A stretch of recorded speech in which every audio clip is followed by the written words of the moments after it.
Hi guys, welcome to your video lecture on the ozone. So yesterday we discovered a little bit about air pollution, primary pollutants. Remember, those are things that are emitted and directly become pollutants, so they're directly harmful. We do have secondary pollutants though, which we classify because they are emitted into the air or something is emitted into the air, and then that reacts with something else in the atmosphere. Our prime example is acid rain.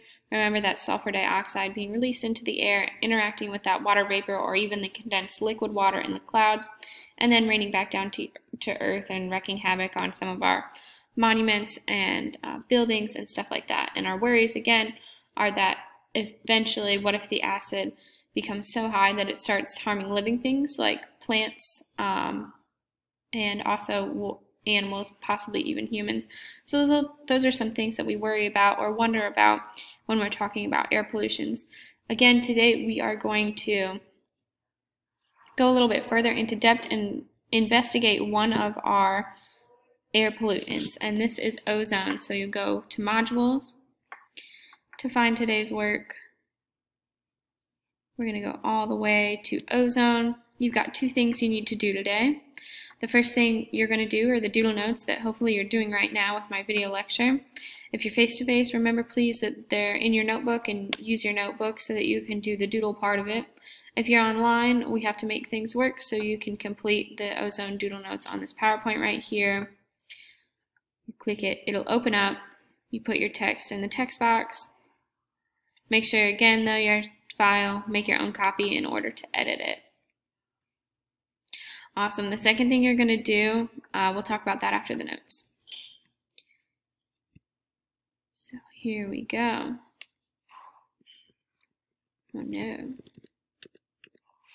We are going to have to do it the way we did yesterday. Okay, so this starts our investigation into ozone. So what you're going to see today is that we actually use ozone for two very different things.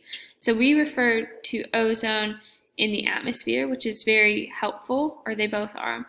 The ozone in the stratosphere, which is what we're going to be discovering today, is a helpful ozone, but you're going to be investigating in a little bit a harmful form of ozone, which is found in the troposphere.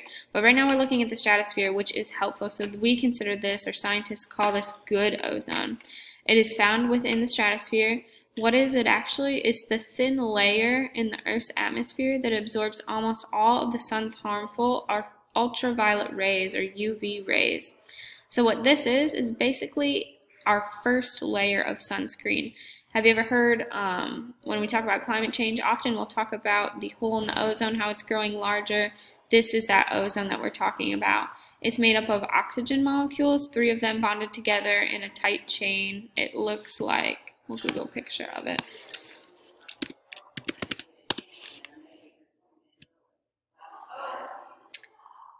It looks like this, 3 oxygen molecules bonded together. Again, remember we talked about that hole that's forming in the ozone. You can see that right here over the Arctic.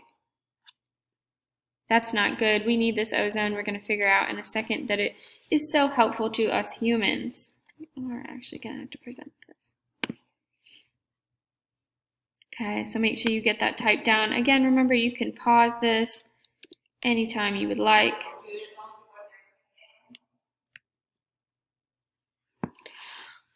Our ozone, remember UV stands for ultraviolet radiation. We can actually break that ultraviolet radiation up into 3 subsets or subcategories. That first one right there at the top is called UVA. This is the type of UV radiation that penetrates deep within your skin. 95% of UV radiation is considered UVA rays. This can penetrate clouds and glass. So this is the kind of sunburn that you can get when you're sitting even inside a building or inside a car. And that is actually one of the harmful ones. Actually, they're all harmful. But UVBs are what actually causes our sunburns and causes our skin cancer. I really like, or I think it's an interesting topic to discuss cancer in the science classroom. So we're going to talk about it just for a second. So skin cancer is actually caused by what we call thymine dimers. If you remember back into 8th grade when you talked about DNA, we have our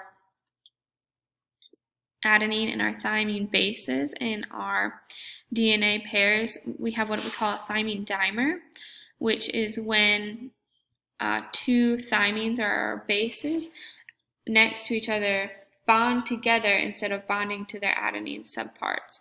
And that's what actually causes our skin cancer, that mutation of the DNA. Again, cancer is basically when your cells divide like crazy. And often that's because of a mutation in the DNA, such as our thymine dimer, which is what causes skin cancer. So our UVB rays are what causes that. And then lastly, we have UVC rays, which are absorbed by the atmosphere. They're found in man-made sources of UV radiation, such as like our sunlights for our plants, or even our tanning bed lights as well. So that is the short and skinny on UV radiation. Remember, that stands for ultraviolet radiation. That's because when we're looking at the spectrum of visible and non-visible light, our UV rays here are at the tail end of our visible light. So we can't see them, but they're right after the purple light waves that we see at about 400 nanometers for their wavelength.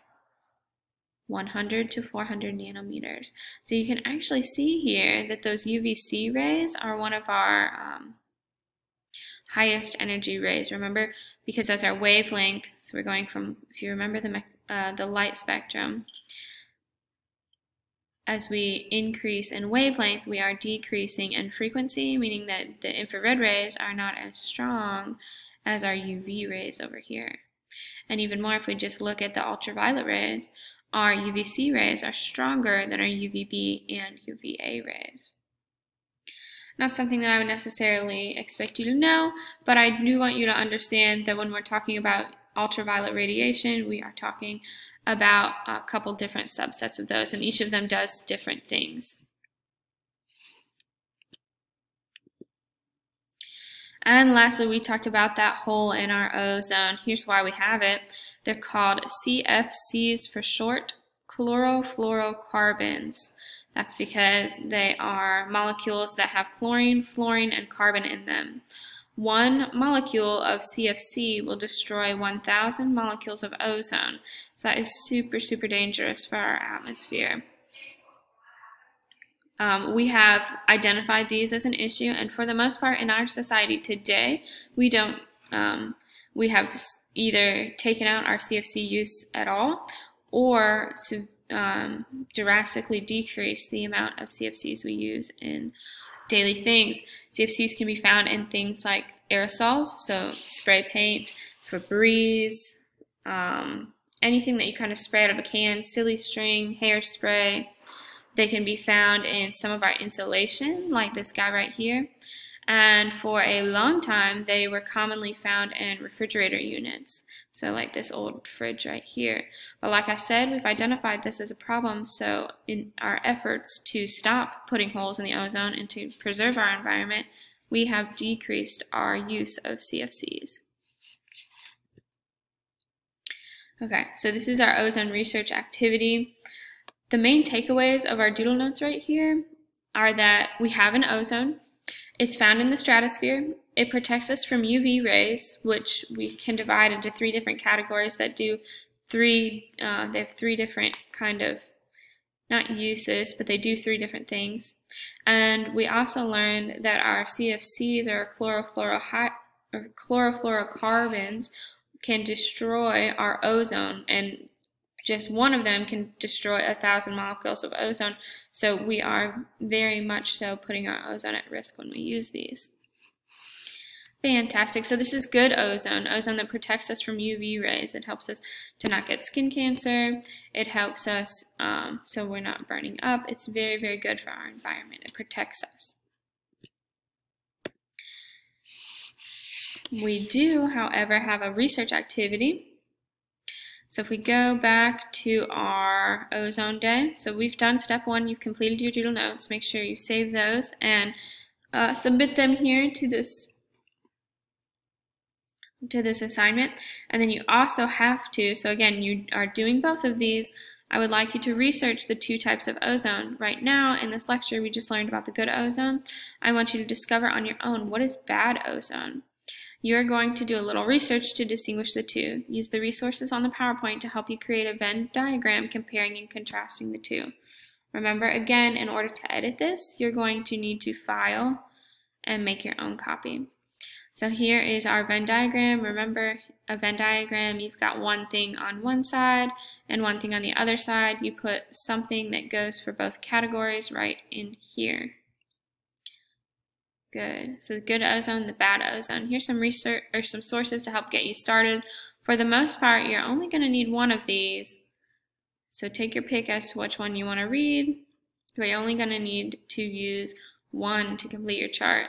I expect you to list 3 characteristics of good ozone, 3 characteristics of bad ozone, and give me one thing that is similar for both of them besides the name. Okay? When you're done with this, again, change your share settings and submit this assignment to Canvas. That's all I have for you today. Next week, we're going to start looking more into our greenhouse gases, so that will be very, very exciting. Have a great day, guys. This is going to be a 2-file submission.